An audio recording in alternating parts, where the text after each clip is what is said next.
Hello and welcome to Chai in the Society.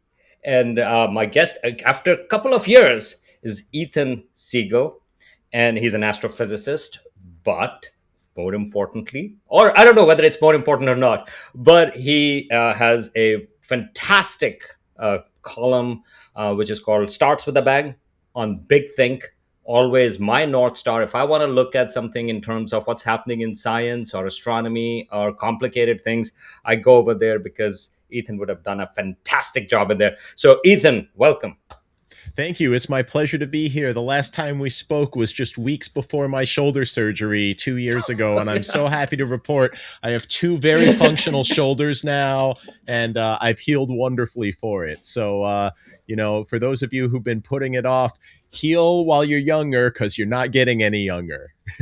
So, I came to the US back in '89. So, that was a long time ago from Pakistan.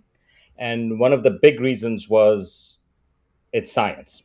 And I came here for astronomy. I loved astronomy because of Carl Sagan. So, cosmos, I was like, oh, wait a minute. In Pakistan, these kind of pure sciences like astronomy, there were not many opportunities. And so, if you want to go and do that somewhere, the US was a perfect example. Carl Sagan was a perfect model in that sense. And that's what I did. I came for my bachelor's in astronomy and physics. Then I went to do PhD and postdoc and all of that stuff. But to me, one of the sort of like things that I remembered that when I came to New York, I was in Stony Brook University, being in the astronomy department, where it was just an amazing thing because you would see people working on neutron stars or people working on cosmology or people working on planets.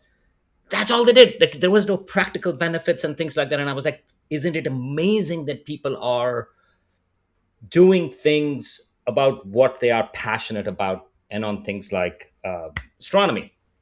But I want to give this context because right now there is recently a new report out, Science, a New Golden Age. So I want you to dive directly into that because this is by the director of Office of Science, Technology and Policy, Michael Kratsios, and he's an advisor to President Trump and the White House. You have raised some concerns about this report, but when I look at that, it says a new golden age. So, first of all, Ethan, can you unpack a little bit about why you think this direction or this report is a threat to US science?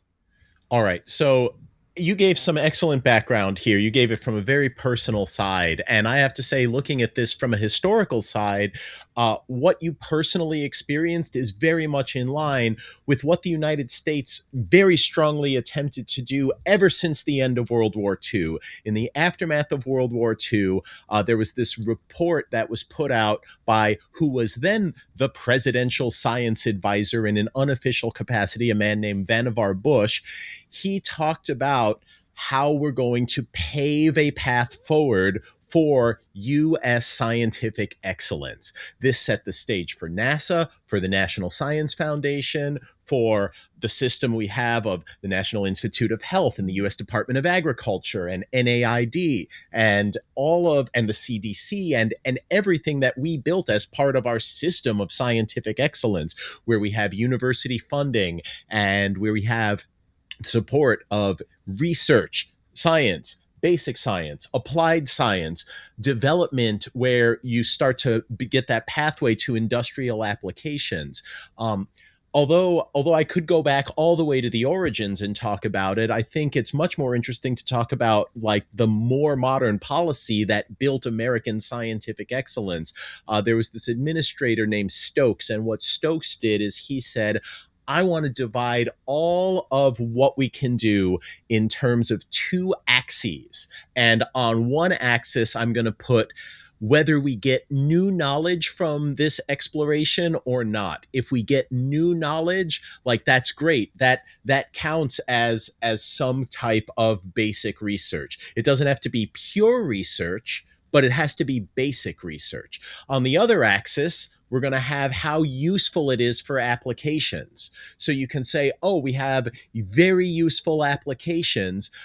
That's really good. Or maybe it's not useful at all. So you do this and you get four different quadrants out of it, right? If something is going to give you new knowledge, but it doesn't necessarily have an immediate application, they say this is what you consider like pure research. This is what you can consider foundational research. This is stuff like particle physics. This is stuff like astronomy. This is stuff where you are gaining new knowledge about the universe and how it works. Some of it's fundamental, some of it is made out of complex or composite systems, but it doesn't need to have an immediate use to be useful. This is foundational research. They call this Bohr's quadrant after Niels Bohr, because this is the type of research that Bohr did. But it applies, as you said, to neutron stars. It applies to megamasers in space. It applies to exoplanetary research. It applies to all the things that you do it because it's curiosity driven,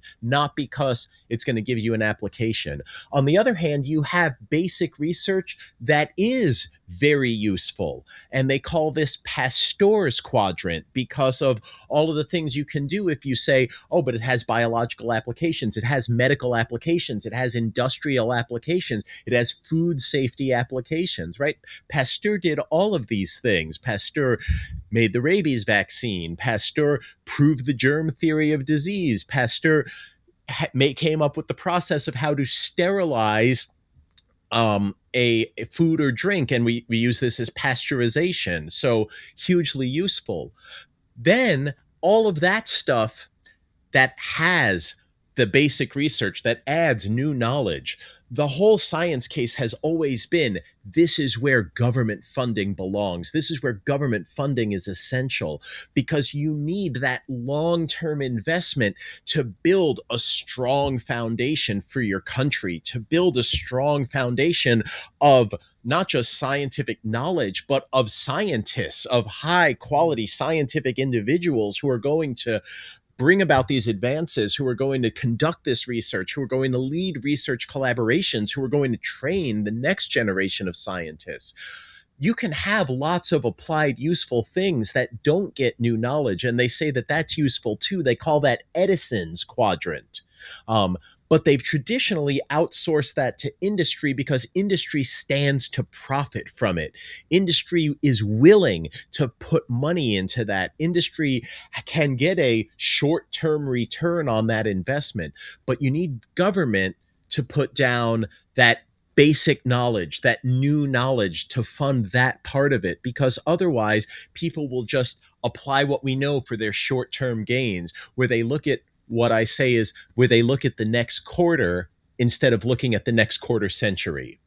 Right. And that's what the basic research is for. Bohr's quadrant and Pasteur's quadrant. And by the way, if you're curious about what about that fourth quadrant, that one that you don't get new knowledge and you don't get a useful application out of it, that's what they call tinkerers. And I don't mean to be derogatory against someone who's tinkering, because before you become a Bohr or a Pasteur or an Edison, if you are a student, all of your time is spent as a tinkerer. All of your time is spent tinkering with existing equations, with existing knowledge, with the things that already exist in the world, because that's your foundation. So tinkering is useful before you become a full-fledged adult scientist or engineer who contributes to this enterprise. That's where that tinkering belongs, but it's not a foundational part of the frontiers of where we are today. So I think, that's an intro to how we had done things traditionally, how we became great, how we brought people like you here and attracted people like you, as well as all of the foreign students that I got to know when I was an undergraduate and in graduate school myself, because that still continued into the 90s and into the 2000s. But now it's not continuing. And this So, Science A New Golden Age report explicitly omits all mentions of Bohr's quadrant, most mentions of Pasteur's quadrant, and focuses all of the resources, redirects them into Edison's quadrant or even a tinkerer's quadrant, which is someplace where no federal science funding should go unless it's in the form of training students. Right. So if I can ask one question about those, Donald Stokes, he was in the 90s, right? Early 90s or Yes, yes, he 80s. was a It was, policy guy in the 90s. and so there is, in some sense, and there was an actual change in policy between 1945 with Vannevar Bush and Stokes, or Stokes No, no, finessed no. it. I mean, is there Stokes was describing describing? I see. describing what these policies are Okay, and giving us a way to look at them more granularly, because previously people had really only looked at that new knowledge access, I or were see. only looking at the applicability and utility access. You need to look at both axes, not just one axis, to Right, understand, no, we need, you can't put all of your eggs in just Pasteur's quadrant, because then you don't grow the foundation. right, And growing that foundation is important, right? Because right. think about something like the laser. We have a laser today, huge set of applications. Lasers, foundational research into lasers was conducted by Einstein. Einstein didn't envision a laser. Einstein was trying to make sense of these atomic transitions in atoms, and that if you stimulated an excited state atom with a photon of a particular wavelength, and that atom could de excite to emit a photon of that same wavelength, it would.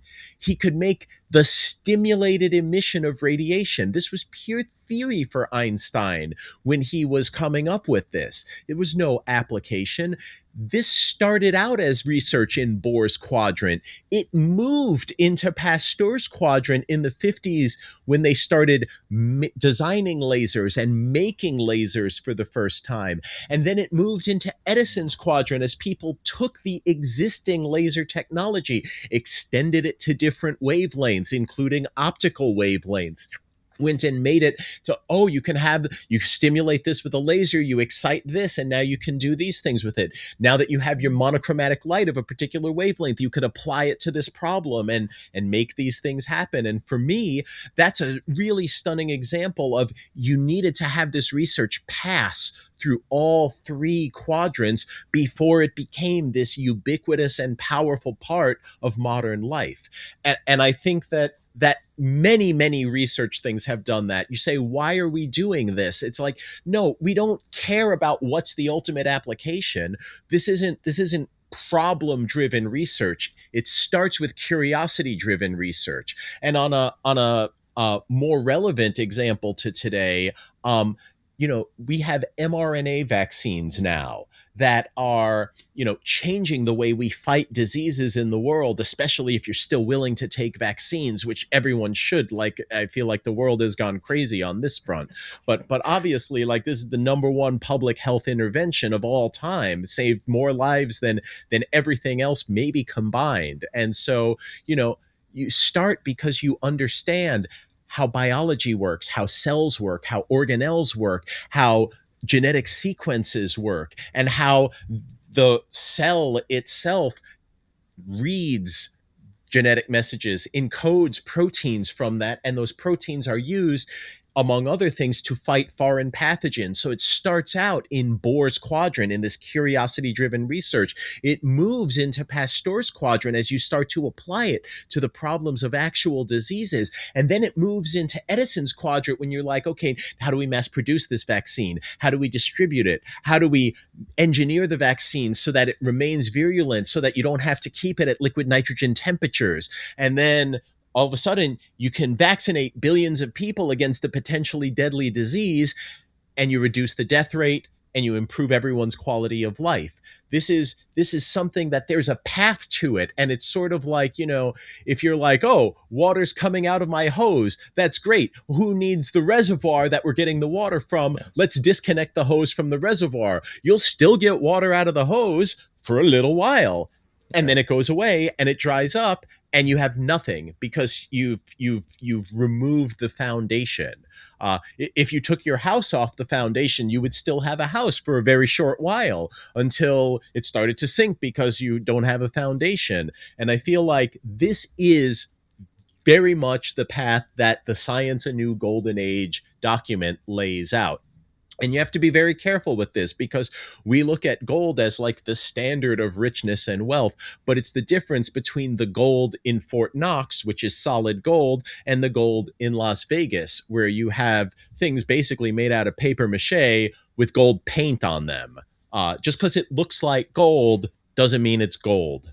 That, I mean, those are that's a by the way, I love those quadrants, the way they come in, because I agree with you, like, that really explains through sort of like the process of dissemination of knowledge and curiosity driven stuff. So I love those quadrants in there.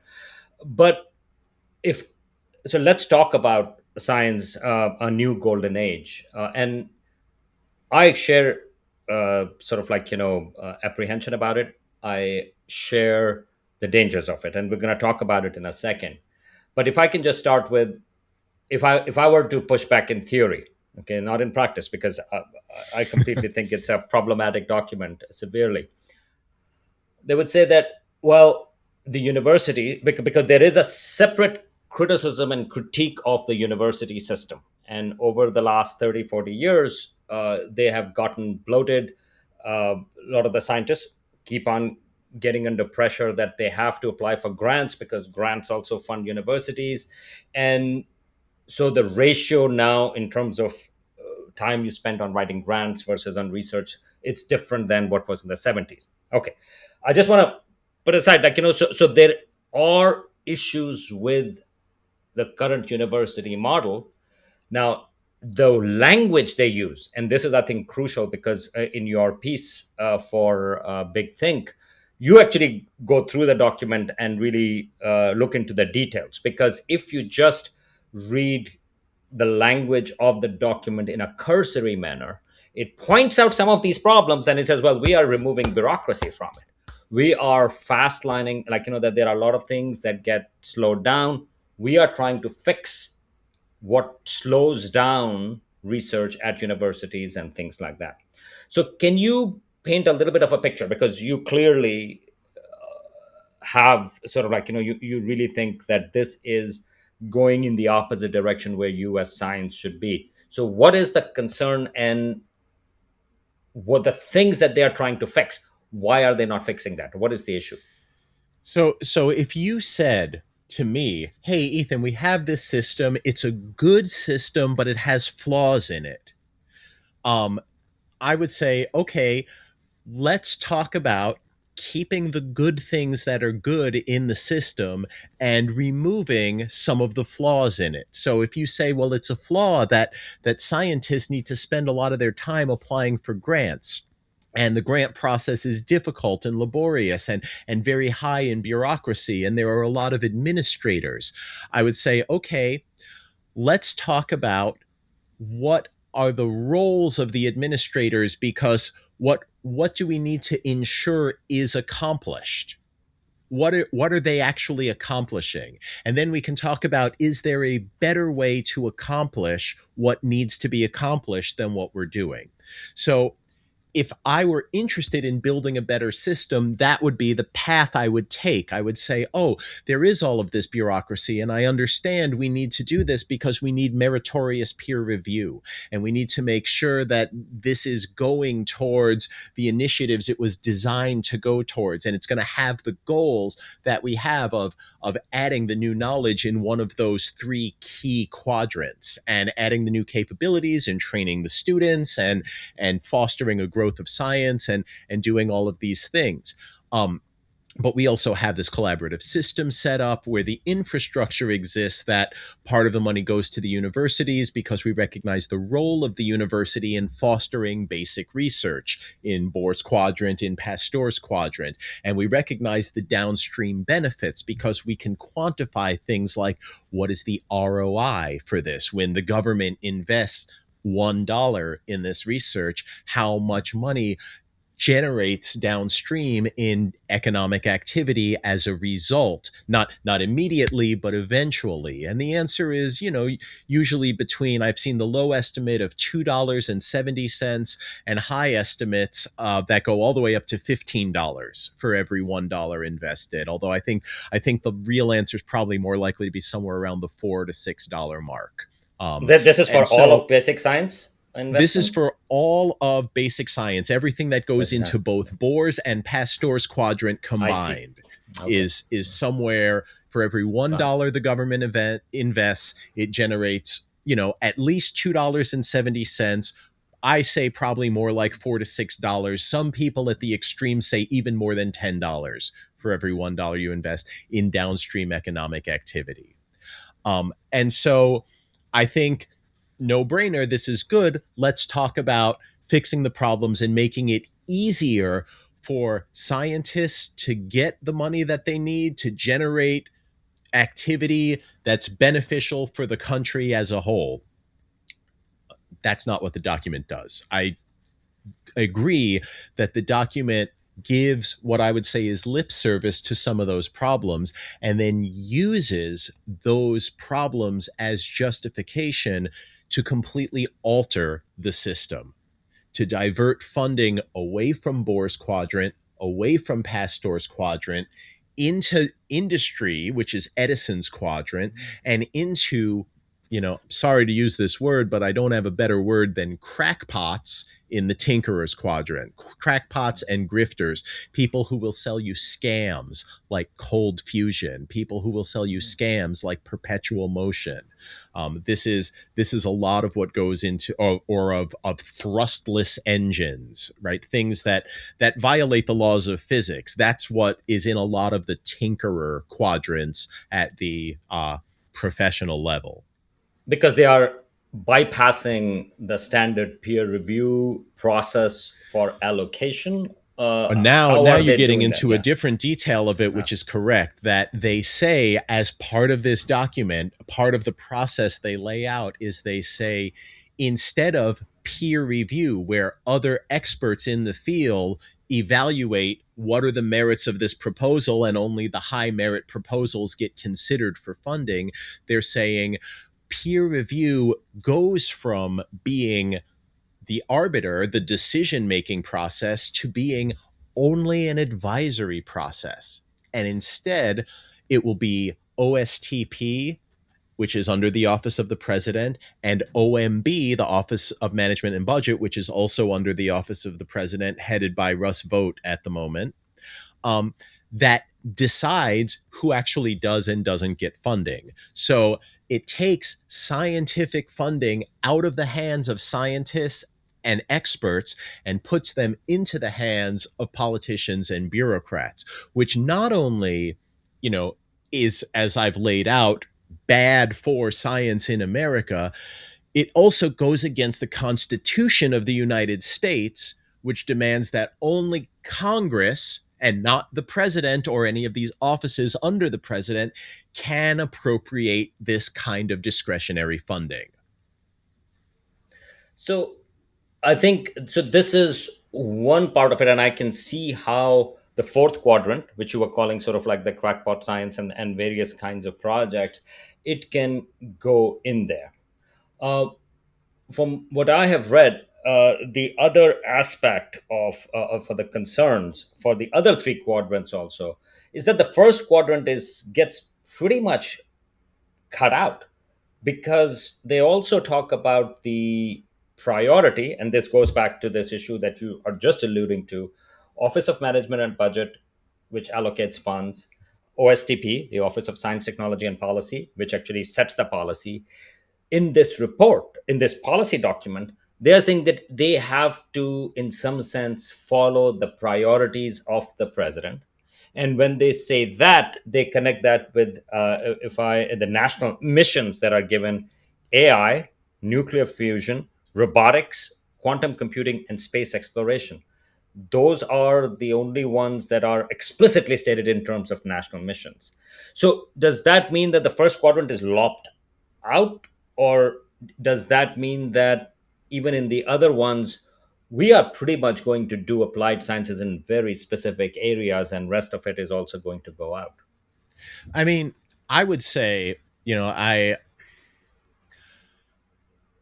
if what you're saying is if we follow the document, what does the document say? I say, here's what you have to do. And I'm going to put on, since I'm bald and he's bald, I'm going to put on my Dr. Phil hat over here, right?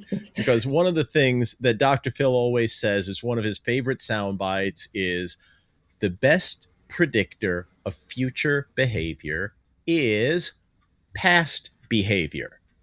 So if I take a look at what has this presidential administration done in the past, and when they say these are our priorities and you have to align with our priorities, what have they done in the past? The answer is so far, this administration, since they took power in January of 2025, has declared priorities, has eliminated or stopped or slowed or suspended funding for everything that doesn't align with their priorities, and has led to what has been well documented as the largest brain drain, or experts who have left the country and moved elsewhere in these fields, that we've ever seen in the United States this century. It's something that has only been rivaled a few times in history. There was the brain drain at the fall of the Soviet Union in the 1990s that was comparable. There was the brain drain that happened in Germany in the 1930s that was comparable. And very few others throughout history are comparable in scale to what's happening of this mass exodus of scientific talent from the United States. The scientists know what's coming. They're fighting for their continued existence every year. And what we see is attrition, attrition, attrition, attrition. We see a steady loss of scientists and scientific funding that's happening. So if that's what I've seen so far, and this document sort of says these same sort of priorities, where it's space exploration and not NASA science, and Right. it's quantum computing and not quantum anything foundational or fundamental, and it's AI, which is an industry application and not, basic models of this, or basic, any of the basic research that goes into it.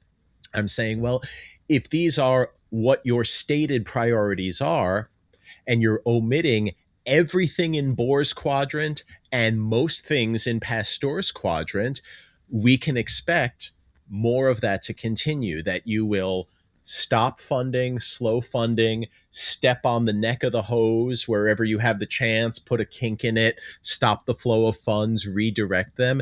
In the document itself, it says, as a part of the order, uh, and by the way, every overseeing organization, every overarching organization that manages at least $3 billion in federal funds, must make a plan to comply with these priorities within 90 days, to show that by 2028, 2 years from now, you will be in complete alignment with these stated goals. So that is a plan to ramp down funding for all the other things in Bohr's quadrant, all the other things in Pasteur's quadrant, and instead divert funding to these priorities. You have to remember, one of the best proven ways to kill a scientific program is to task the overarching agency with, you must do this,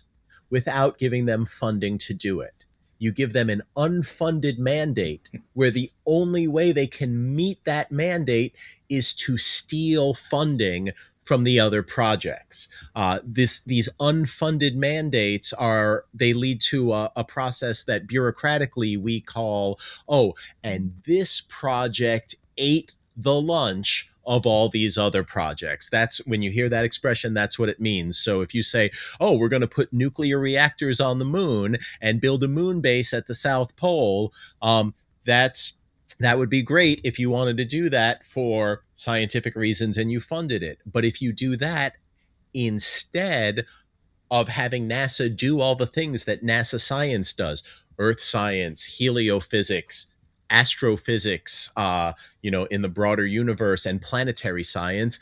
That's where the money is going to come from to go into space exploration. We're not going to be sending probes to moons and the outer planets and trying to, do all the things we do in the universe, study all the phenomena we study. We're going to be trying to build a nuclear reactor on the moon because this project will eat the lunch of all these other projects. The NSF is not going to build new flagship science facilities. They're going to take, in fact, part of the plan is to take the existing national labs, which is more than a dozen national laboratories where some of the best Bohr and Pasteur Quadrant research is conducted, and they want to convert them into AI supercomputing centers. And they're And demanding that they integrate this into all of their research. And can you please come up with this plan within 90 days? and this was something that, I mean, there used to be a concern before as well, like in terms of NASA, where the human space program, for example, used to consider sort of like, well, if they can take out money from the pure sciences that NASA does, and so there was a actual sort of like, separation that they made sure that the human space exploration program doesn't eat the money from the smaller budget of pure sciences, and that was there. But now they are That's completely right. not just eliminating it. Yeah, And to add a little color to that, they had done a great job here in the 21st century included of saying, no, NASA has these different verticals and right, they're all important. It's important that NASA do education and outreach, and that budget right, is separate.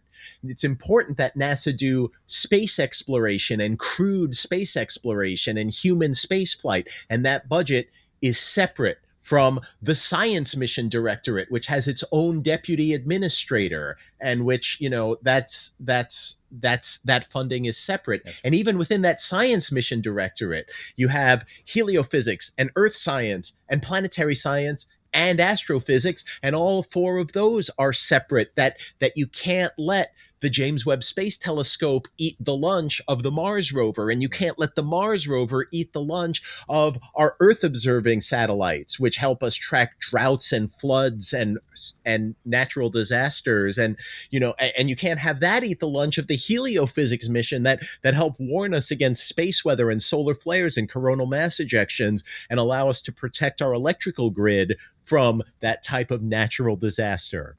And so all of those safeguards had been in place, but they were in place because of administrative guardrails. And if you Right. remove the administrative guardrails, then all of a sudden you have, oh, now we allow this to happen. Now we allow this priority to take over. And all of these other things can be, as happens every year on the Trump administration's proposed science budget, all of these high priority missions with benefits to society, with benefits to science, with benefits to public health, public safety, they get zeroed out. I used to work for NASA, by the way. I started writing a column for NASA in 2013. In 2017, during Trump's first term, he zeroed out the funding for the overarching organization that hired me that did outreach. And so now those columns don't exist, those articles don't exist, nobody gets them, and they just went away and they've never come back. So from Mm. 2017 to the present day, there were many types of outreach that NASA used to do that they no longer do. So if you say, how come people don't know what NASA does for us? It's because they killed that part of NASA and it's still dead.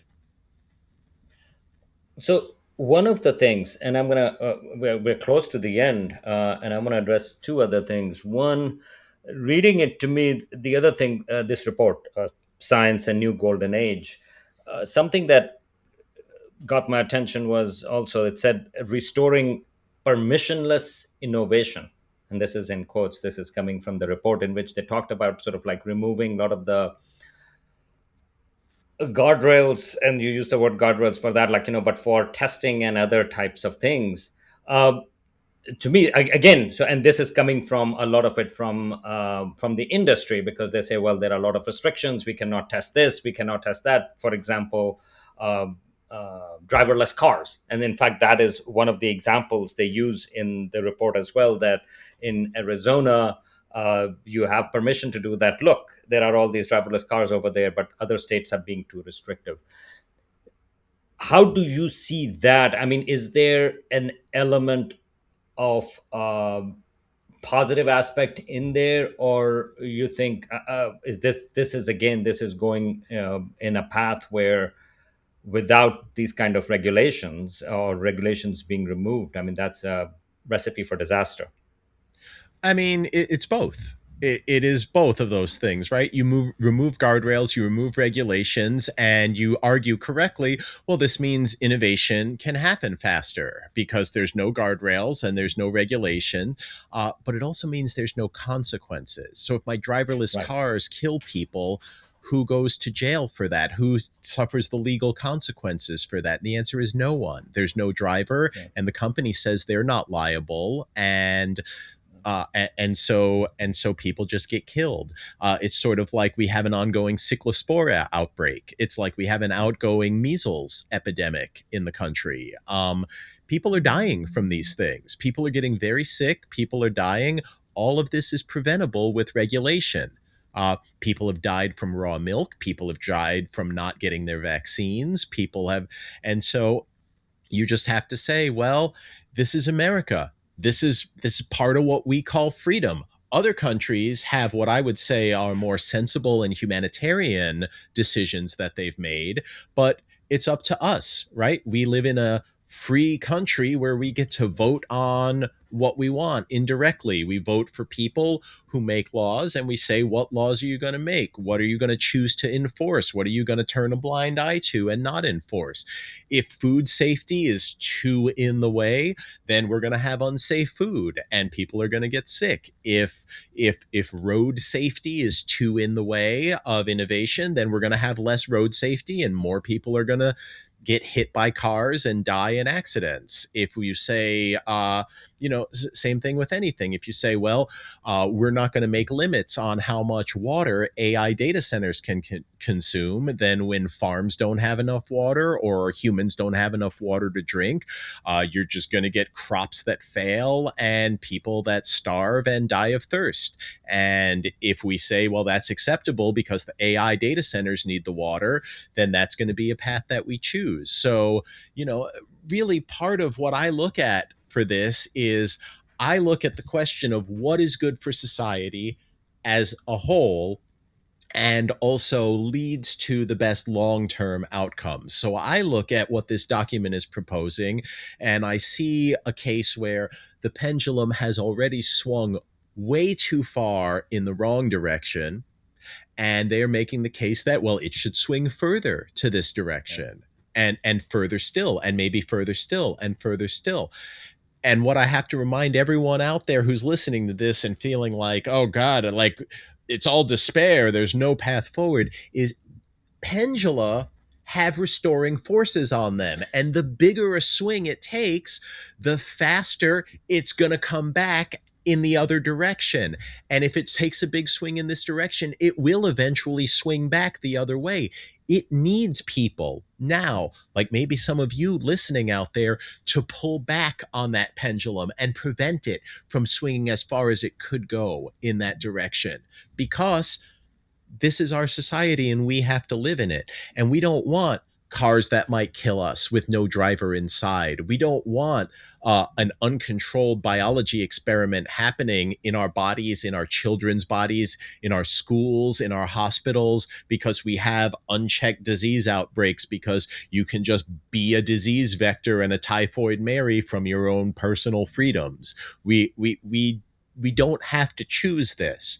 And if we come together and say, hey, we need to act in the best interest of all of society, we could change the course of this. We have some rules like this that we all agree on. We all agree you can't walk out in public butt naked and just go about your daily life because that's offensive to other people around you. Well, I think that spreading infectious diseases through the food supply is is egregious and a public hazard. And I think that there are other things that we can say, hey, we don't want to turn this over to the executive branch and let them decide unilaterally what this is. There's a reason we have experts in science, in health, in safety, in medicine, so that we can make the good decisions. And those people should be involved in that, not just political appointees, and perhaps not political appointees at all. So I hear, I mean, like, you've put in a little bit of an optimism in the pendulum, like, that it will swing the other way. But before it does, this is towards the end, I would ask, traditionally, when people are used to doing science, you think in terms of universities. That's where we started this conversation to a certain degree. You also have centers, you have NASA, and you have other places as well. But university is one of the places which does science. Like, that's where people, academics, there's where professors are hired and things like that. How do you see universities in the next 5 years or 10 years? Do you think there's going to be, like, that the reservoir is shut off, but there may be some trickling down science happening? Or do you think we are going to see a fall of universities in that sense? Or we'll have to imagine a different model of universities in terms of pure sciences in the short run, in the next 5 years or 10-year cycle?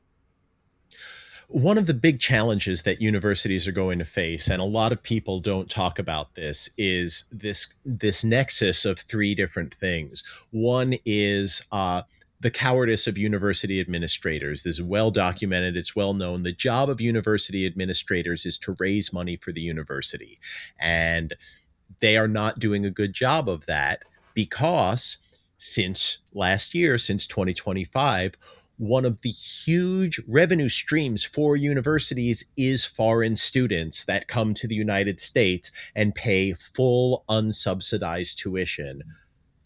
And when you restrict the visas, you're basically taking the university's net revenue and you're putting about a 12% hole in it.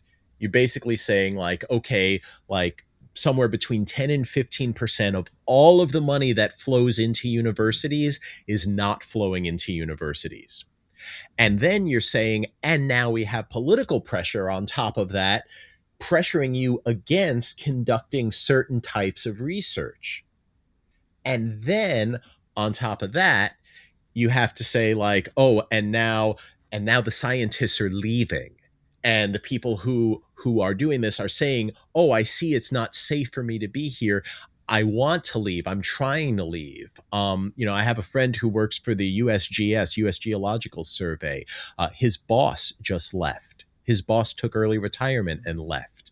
I know at the start of 2025, in January 1st, 2025, NASA had over 17,000 employees working across all the different NASA centers.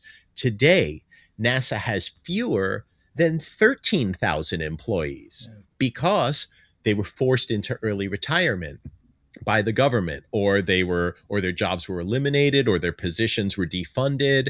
And so when I look at this trajectory, what I would expect, unless something major, some type of major upheaval and change happens, which I don't foresee happening, I see probably what's going to happen is there's going to be reduction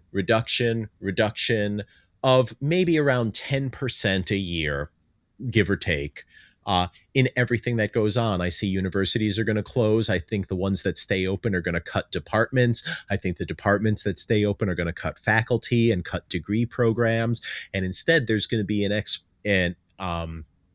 there's going to be an investment, a redirection of that type of resource into what the Science New Golden Age documents calls technical education and trades work, and skilled but not knowledge bringing uh, enterprises. So yes, we'll do things that are immediately useful for the next little while, but the long-term future is what's going to get destroyed and mortgaged. I mean, I'm not a fan of what's already been done. Like, this is laying out the course for the future, and I look at where the United States was from a science, technology, engineering, and mathematics perspective a year and a half ago, and I look at the changes that have been wrought, and I think it'll probably take, if we stopped all of that damage today, it would take 10 to 20 years to rebuild the damage that's already been done.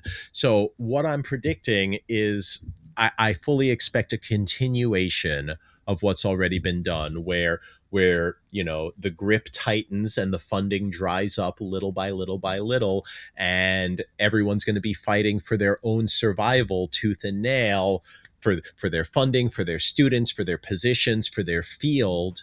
And because the attacks are coming on so many different fronts, people aren't going to unify and say, no, everything that you want to do is bankrupt at its core, and we're going to oppose it and kick it out and give you consequences for all the destruction you've caused.